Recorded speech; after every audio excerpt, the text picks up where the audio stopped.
Thank you for joining us on our Amplitude podcast. I have with me here today Jeff Ferguson, head of production, and my partner here at Amplitude. I'm Jeff Ferguson, founder partner here at Amplitude as well. And today we're doing another in our series of what we call our director's cut, where we go behind the scenes and just go deeper on a cool topic that we're talking about here at the company. And today we're talking about this article, which I'm going to put up on our screen here. It's in the Search Engine Journal, which is the Wall Street Journal of Search, really. It's an article by Jeff called The Top 10 SEO Scams and Cons, plus how to avoid them. Great topic and something we speak a lot about with our customers and particularly our prospects coming in at the front end of our sales here at Amplitude. So Jeff, love just to dig into this topic. Maybe begin just, where did you first come up with the idea for this? Is it something that's been brewing for a while, or how did you get started? Absolutely. I mean, it's part of my writing process in general, is that I have like entire Evernote folders full of just different ideas or pieces or fragments or things like that. And over the time, sometimes they kind of combine together and become something new. Sometimes they're one idea just becomes an entire article and things like that. In this case, I had been collecting these types of scams for years now, and they'd come up because I'd get them over email, or like one of the clients I mentioned, or one of the clients would get them and send them my way, and would be kind of put off by kind of stuff, or I'd see them around or things like that. And so, every now and then, if you follow me on social media, I'll call one out just to make fun of it. Usually I have a kind of an annual tradition on April Fool's Day of taking a screenshot of one of the emails and kind of like highlighting just all the things that's wrong with it and things like that. But I this time I kind of said, this would just make a great giant list of information. As you can tell, there's 10 on here. I probably could have found another 10 easy. There's after the article came out, a bunch of people kind of started replying back and pointing my way and things like that, and that was very fun. It's something that's kind of near and dear to my heart, mostly from the standpoint of some of them are just extraordinarily toxic, and they just cause problems for us. They can really do a lot of damage for clients, but some of them are just so comically goofy, as far as what they're actually trying to accomplish on there, that I kind of highlighted it. So you can see, when our users or listeners read the article, they can kind of see the kind of almost lighthearted approach I've got to writing about this one, because it's just kind of like a big shrug on how they've gotten this far, I guess is the best way to put it. That's awesome. Well, let's move on through this. I know you started here. What's cool is with the story from 300 BC. Yeah. So about a fellow who sank his boat for an insurance company. Can you just please start with that story, because I just got chucked a lot of that. Sure. And I forget this guy's name, and let me look it up real quick. But it was what was it? Hegestratus. Yeah, Hegestratus. Yeah, whatever, is obviously a Greek merchant back in 300 BC. Who's I don't know how they recorded this. It's one of those things where it sounds like it's a great antidote. Whatever is a great way to start speeches like this. But it, basically he had sank his own boat.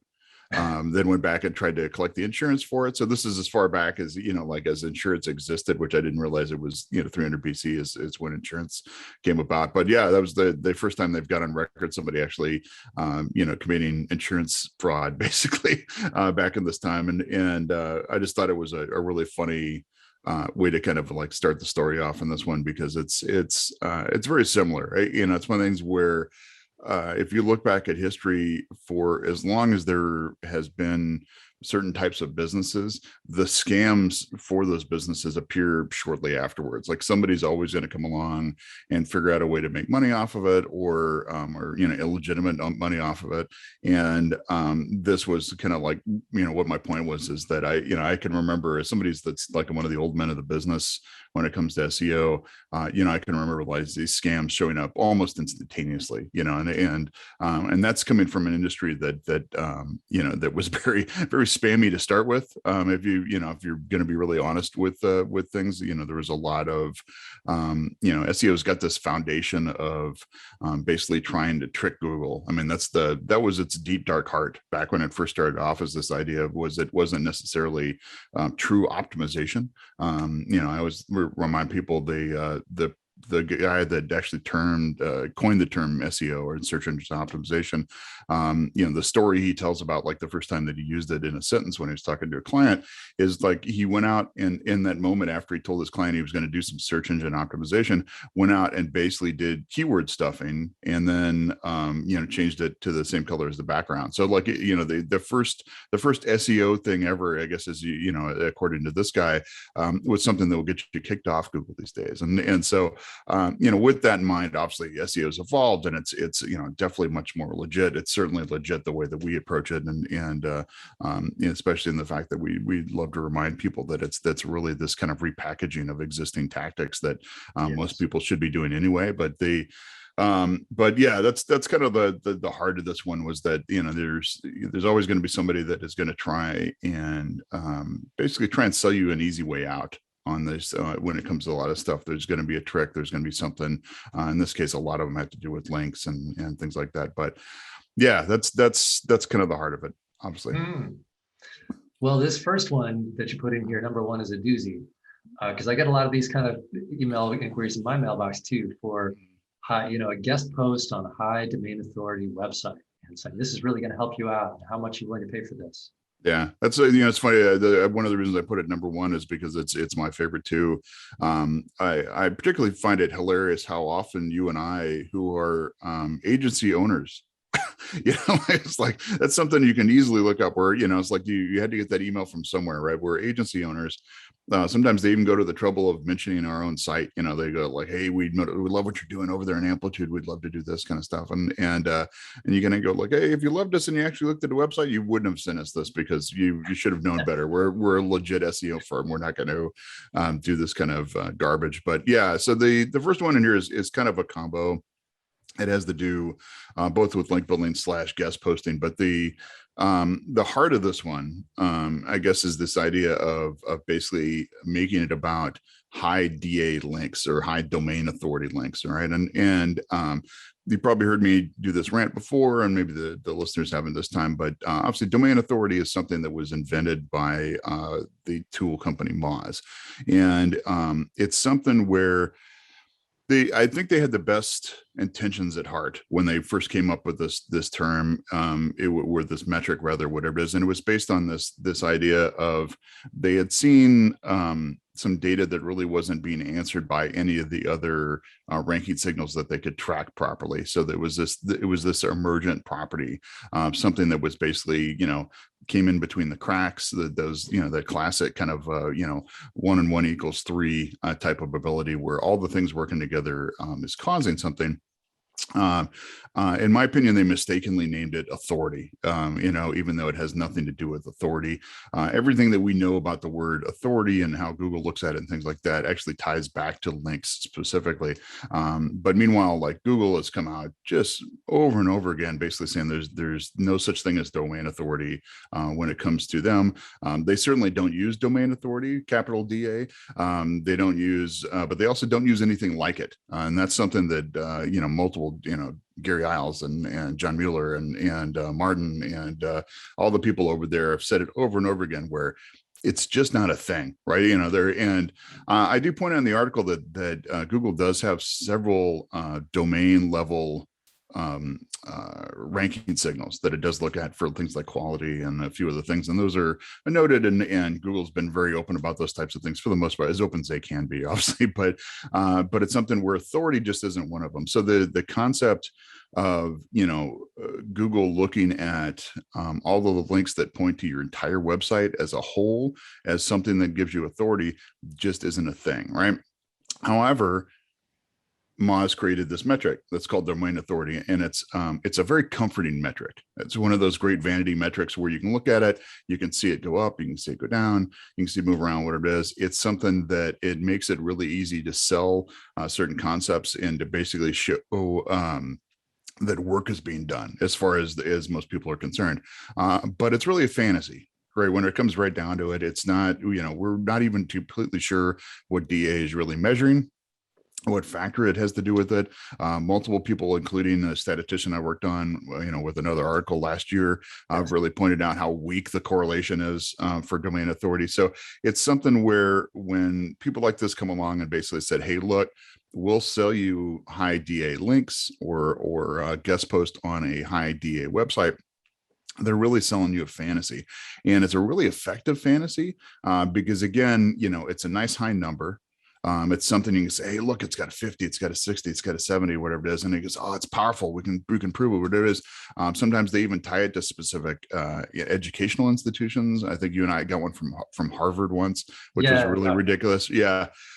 And so that kind of stuff is really funny in the sense that doing these activities, right? If you actually do maybe get a link from a high DA site, or if you get do a guest post on another DA site that puts back to you, your domain authority will probably go up, right? So it's one of the things where, like, hey, look, it's effective. My domain authority went up. However, but just your domain authority going up doesn't really do anything for you outside of making your domain authority go up, right? It's one of the things where, like, there's no correlation to your ranking actually improving. There's no correlation to, like, you getting more traffic from organic search, all of those things, right? Because none of the things actually correlate back to it.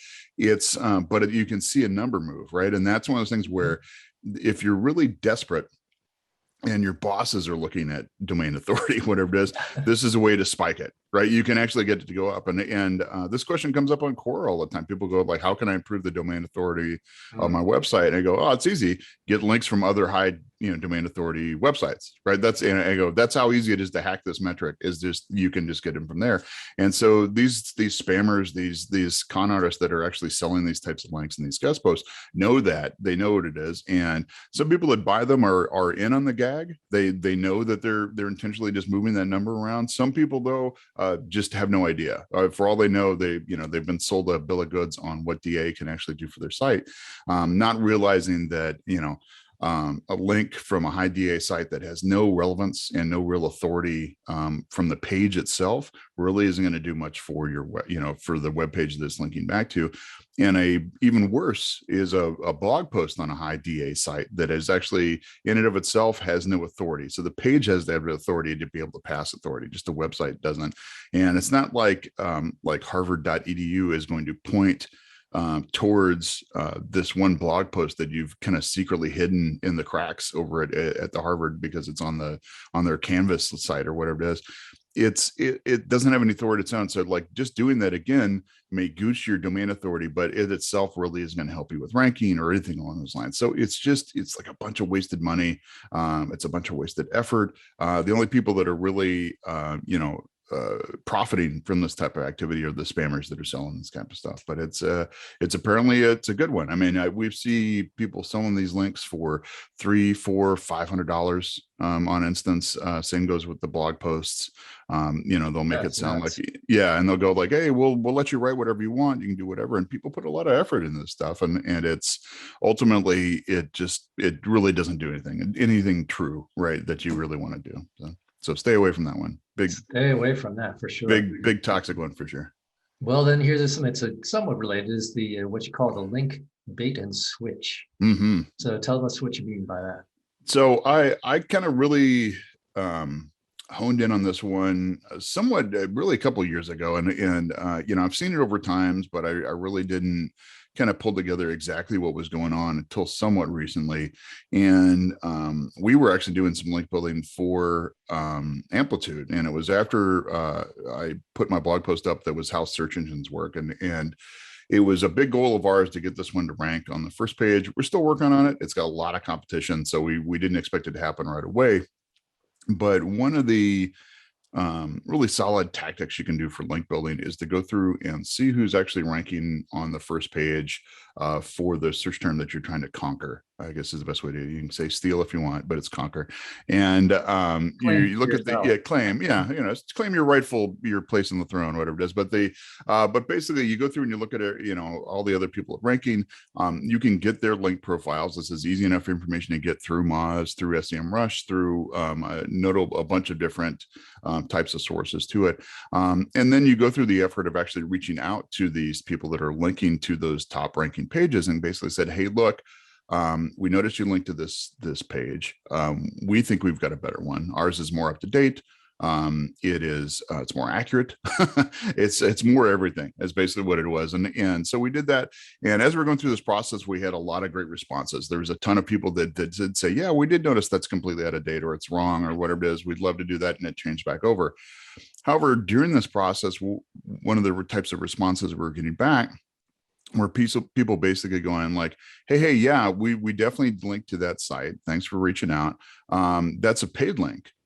And if you want to take it over, all you have to do is pay us the same amount of money or more sometimes, and we'll gladly switch it over, and everything will be fine.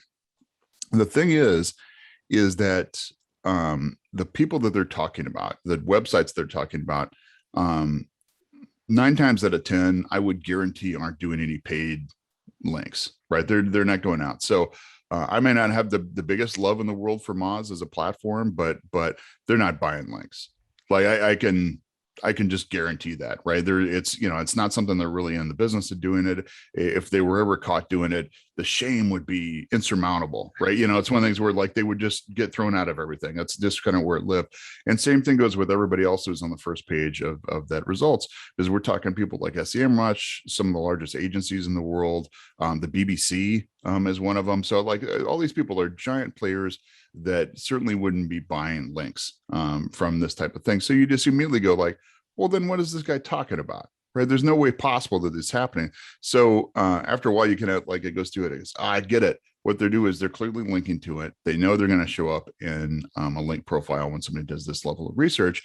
And when people come and knocking to try and actually change this over, they go, hey, look, happy to do it. We'll sell you that link for you wholesale, and you'll get the same thing that's happening right now.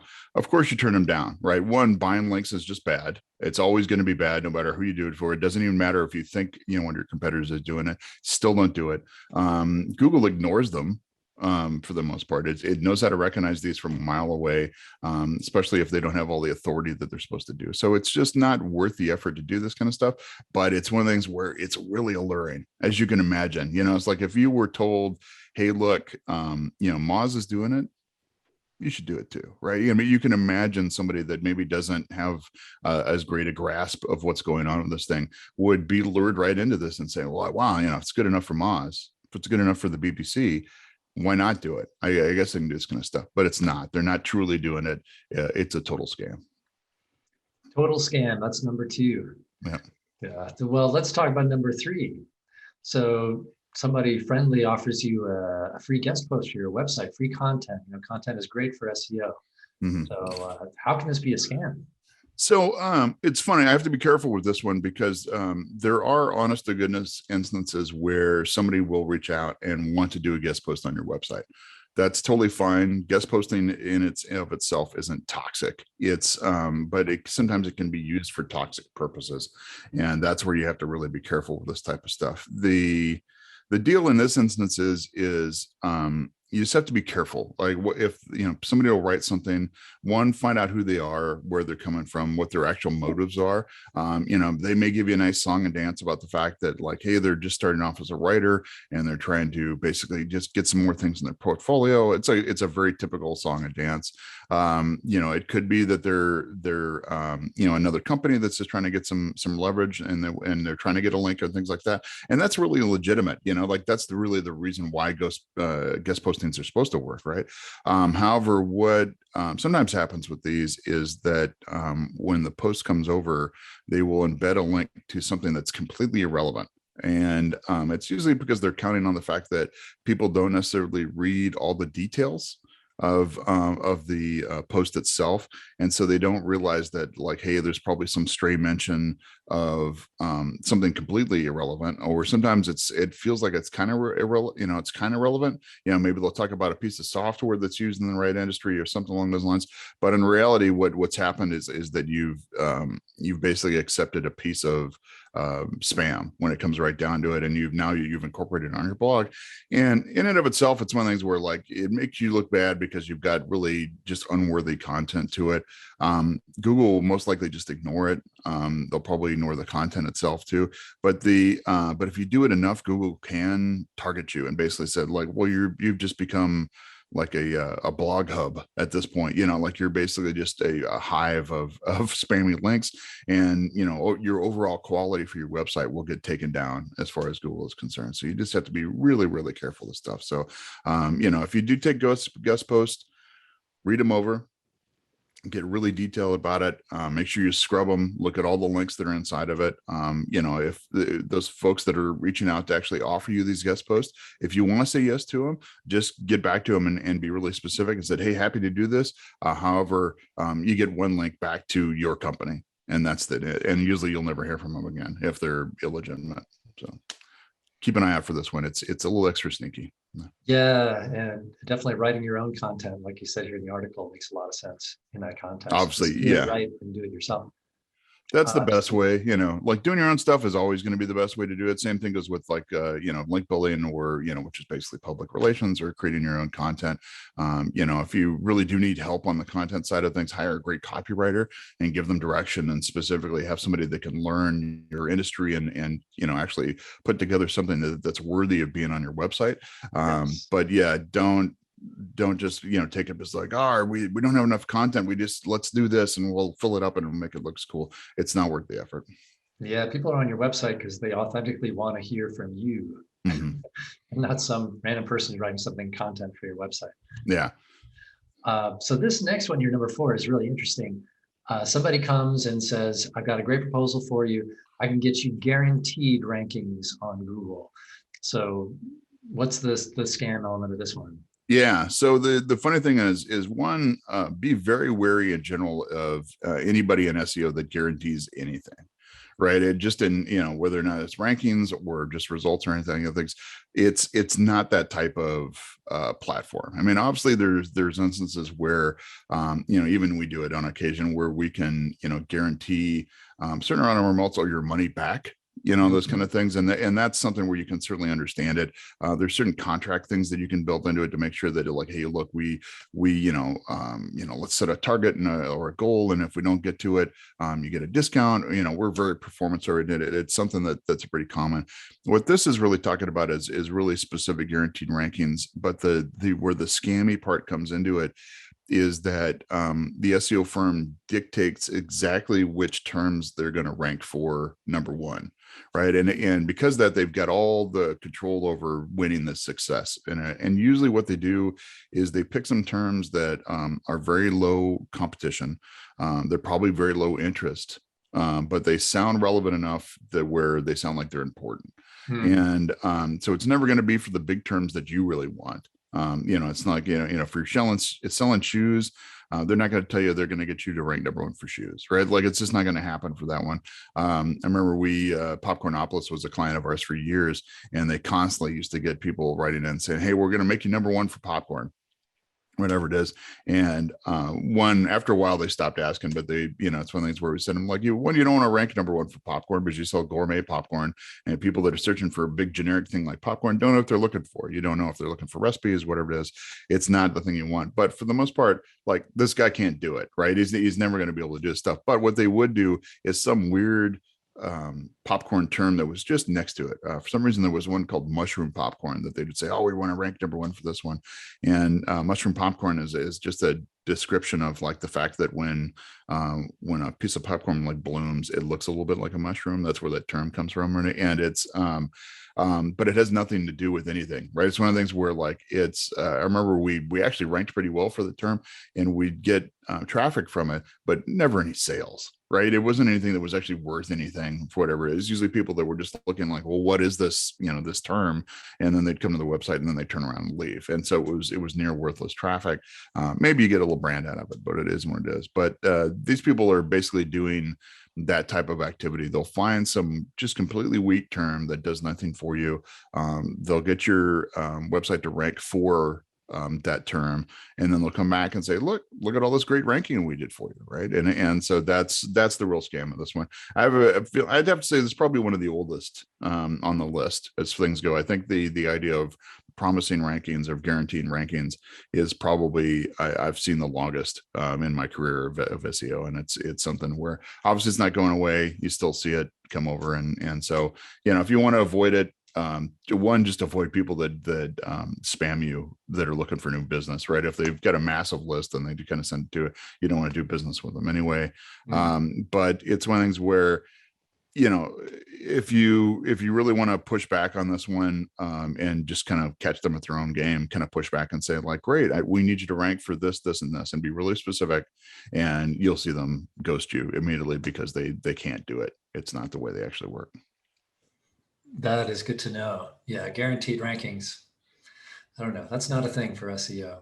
Yeah. But this is interesting. We are, as an agency, we're a Google Premier partner, but a lot of people don't really know what that means and how, people might use the word Google partner to scam people, because there's not a clear understanding of what these partner programs are.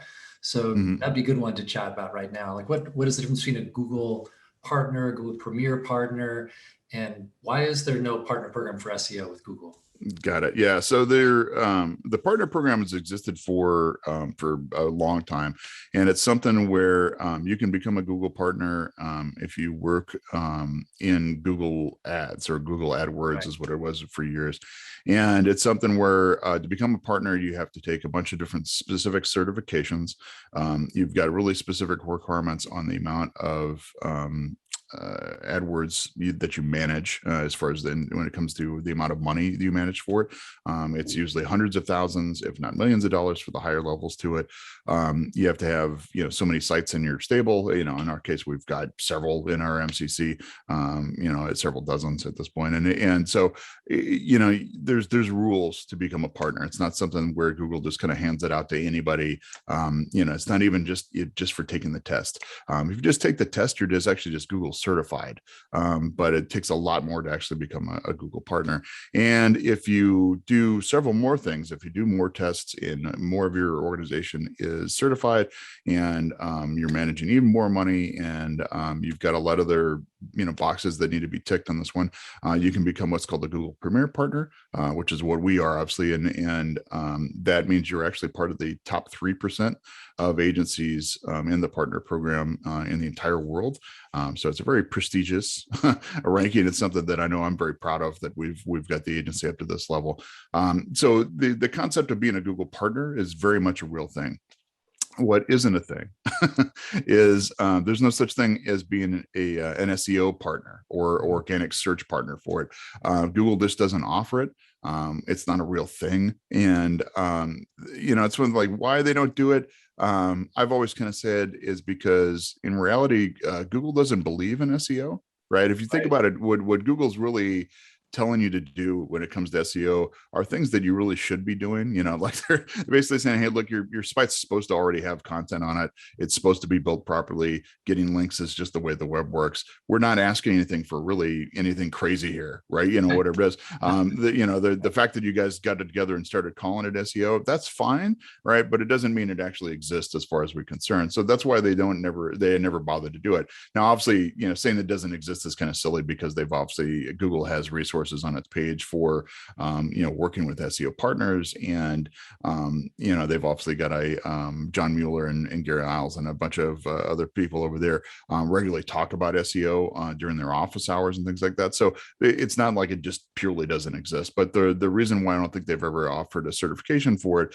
is because, like, what on earth would they actually certify, right? Sort of things where it just really doesn't even make any sense to it. The closest I could think they could ever really get to it is the fact that you can get your certification in Google Analytics, which is totally fine, and we do it as well. And it's something where that's fine, and you use Google Analytics obviously when you're doing SEO work, but it's not all of it. It's not, you're not creating content. You're not really managing all the things.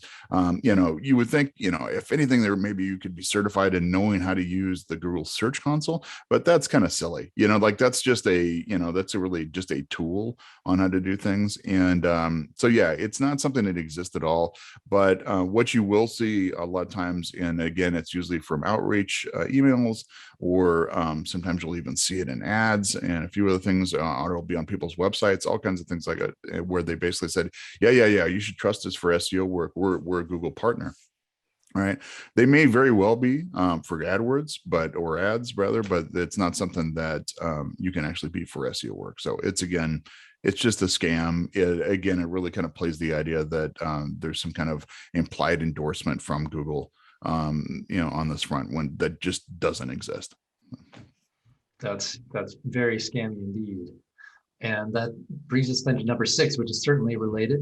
So a Google partner SEO company comes and says, we can submit your we can submit your website to the search engines for you and get you better rankings. Right. So what are they talking about, and why is that so scammy? So back in the day, like back in the late 90s, when like the web really first came to prominence, and when search engines were first kind of somewhat coming on the scene, you did actually have to submit yourself to search engines, and we're talking old school ones like Yahoo and Alta Vista and Excite and a bunch of other ones that just don't exist anymore or whatever. And the way they would work, they were very directory based, or they were a combination of directory and crawling type of activity like Google is today. And you would basically go, every time you had a new page, you go like, hey, here's a new page. Make sure you put this in your directory, or sometimes you can give them a feed and it would do it on a regular basis. But it's something where it was needed at the time, right? That is needed less and less these days. Google, who's obviously the big boy in the block, and Microsoft's Bing, both of them are kind of like fill their index through the process of crawling, which if you want a better understanding of crawling, I would suggest looking on our website for the article that's called How Search Engines Really Work.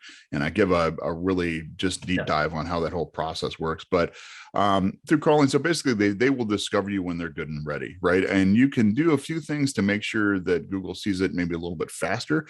You can provide XML feeds to them. You can actually share it on social media, believe it or not. Twitter is probably my favorite place to do that. And while social media doesn't give you any more authority, since Google does index Twitter automatically, it does find it faster. So it's one of the things where like you'll end up in Google's scheduler to actually come back and look at your website faster. I've seen that happen to where you can post something on Twitter and then it's in Google's index within a matter of hours. So it's something where it is something that helps on that front, right? You can actually, through Google Search Console, you've got ways to actually submit an individual page to Google, and not only will they put it in the schedule faster, but it's one of the things where they'll tell you some other information as well through that process. So there's ways to do it, right? That said, is what these scammers are actually doing is kind of claiming some type of like magic superiority that they've got. They've come up with some kind of tool or something along those lines that basically said, hey, look, we can do this for you. We can submit it to thousands of search engines, which I think is funny because there really aren't anymore. And and it'll be instantaneous results, whatever it is. And it's hard to say whether or not these folks are actually doing any work at all. I've never particularly fallen for it, obviously, so I'm not going to pay anybody to try and do this stuff.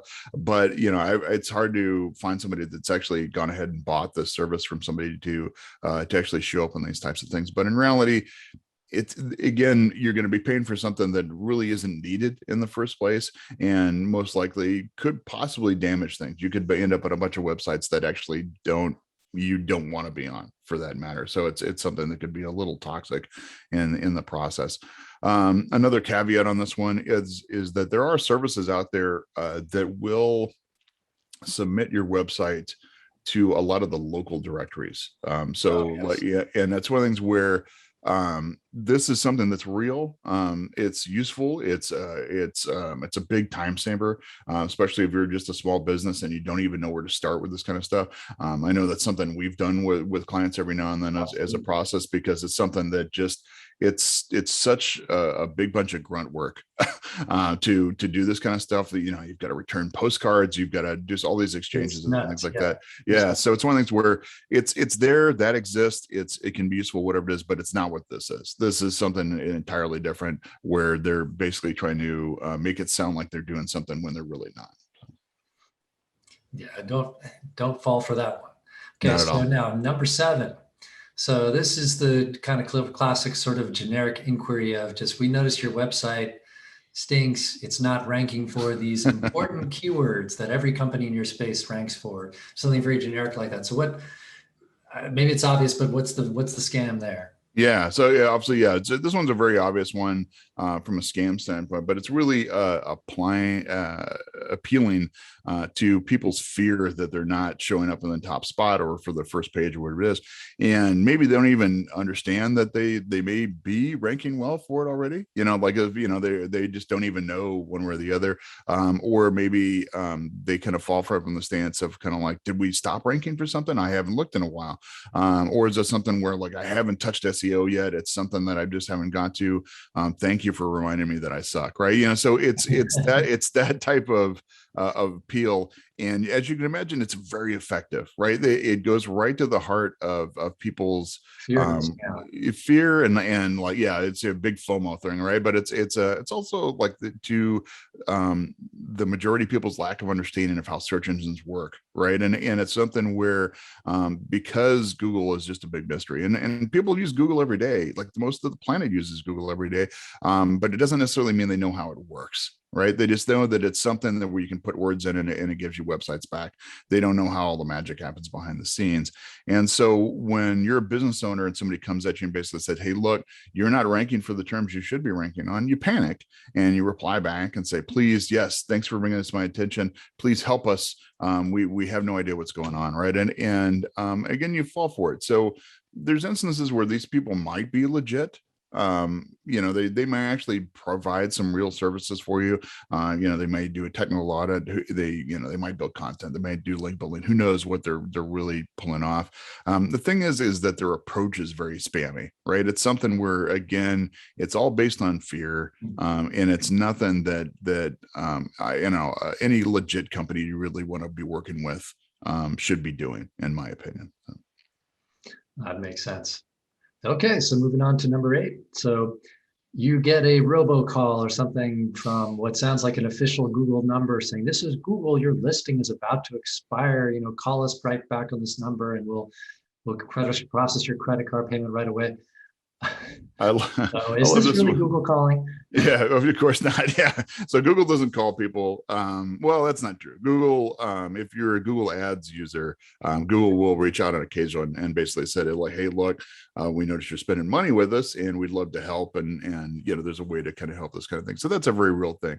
However, Google will never call you about your organic listings, right? It's just not something that they're in the business of doing, because it'd be everybody. We're talking, billions and billions of pages, as many as there are stars in the sky, right? And it's something where, but again, it's basically appeals to the fear that you're not there anymore, that something's going away. For all it's referring to your Google My Business listing if you're a local business, but for anybody, if you're just a business, whatever it is, you get a call like that, and you're going like, what do you mean my listings are going to expire? Well, that shouldn't be happening. What do we do? Do we forget to fill something out? And usually, it'll go to the accounting department. It'll go to somebody. It'll go to the president. Somebody again who doesn't understand how this stuff works. And suddenly, it's getting passed around the business, and then it ends up in our lap because we're going like, well, of course not. You're not going to expire. That's just not the way it works. This is another one where I think it's really hilarious that we get these calls. I was like, I don't know. I mean, I've lost count of the number of times a week that we get a robocall from somebody telling us that our listings are going to expire. For a while there, especially when I got bored during the pandemic, is like I started taking those calls. Like it actually would go through this process. It goes like, oh, really? Tell me all about it. Tell me what's happening here. Like, what are you going to do for me? What's happened to it? And they'll, eventually it'll flip over from a robocall and they'll send you to some other real person that's going to start walking you through it. And usually after a while, they'll get the idea that they're going, oh my goodness, you're an actual advertising agency, and will hang up on me because they know it's, like we know better, whatever it is. But most of the time they really do go through a really heavy-handed sales pitch about the idea of like, please let us save you by making sure that your Google listings don't expire for this type of things. And they'll charge you money for it.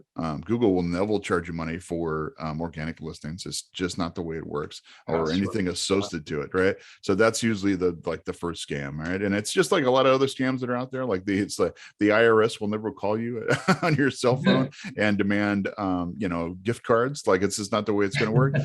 So in this case, like, Google's never going to call you about your organic listings and demand money to put them back. It's just not the way it works. So don't fall for it. It's a really big time scam.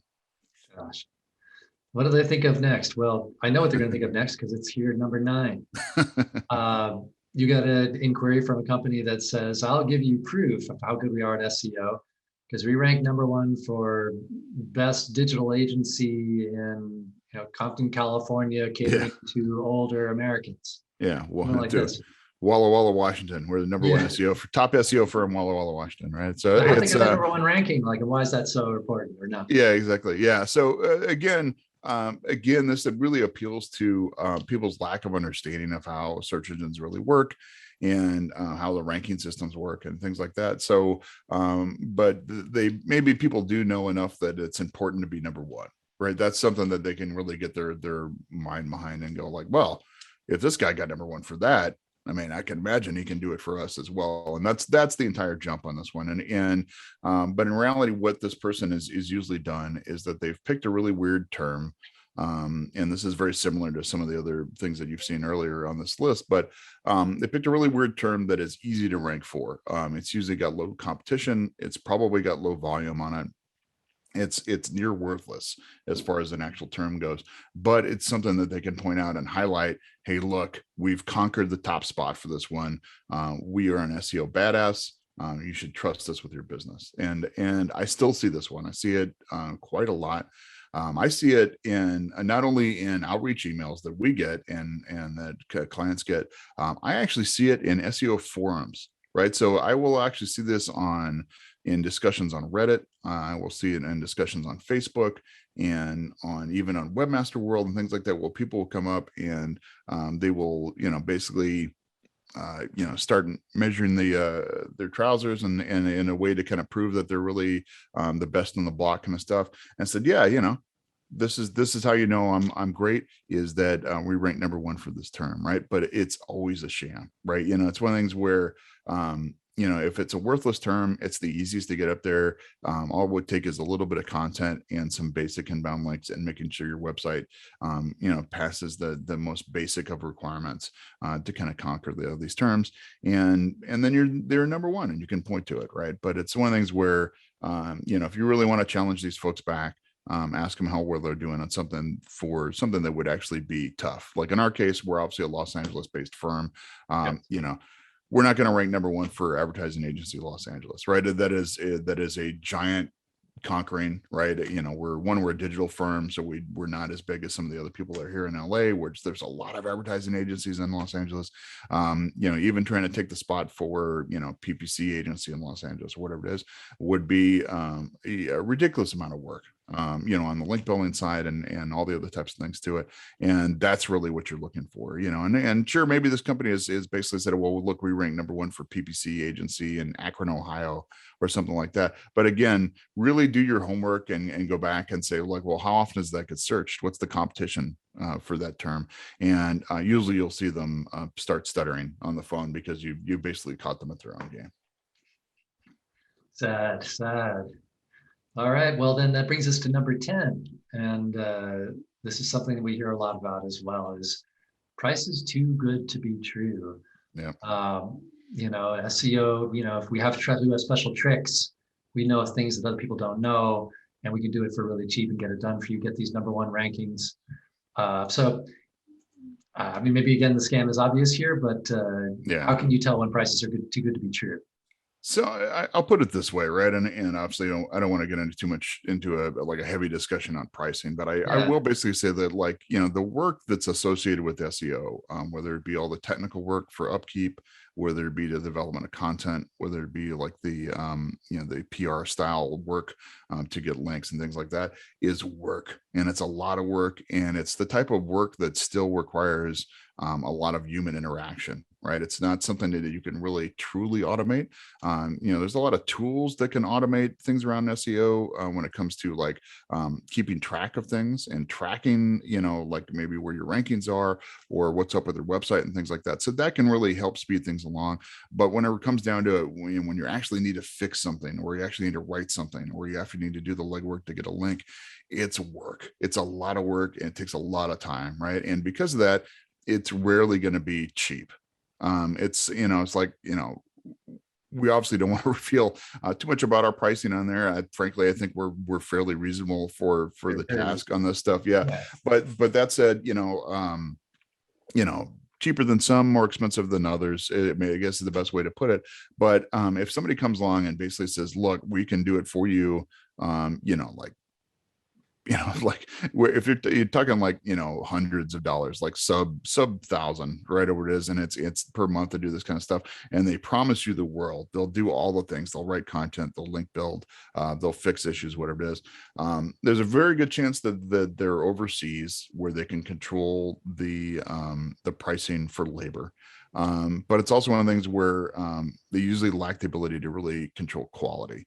And that's the really big difference on this one. And I'm not saying that everybody overseas is terrible. Obviously there's some really good people that if they've been trained properly, whatever it is, they can certainly do the work around these areas, especially if they've got great supervision from somebody that maybe has got a lot of experience.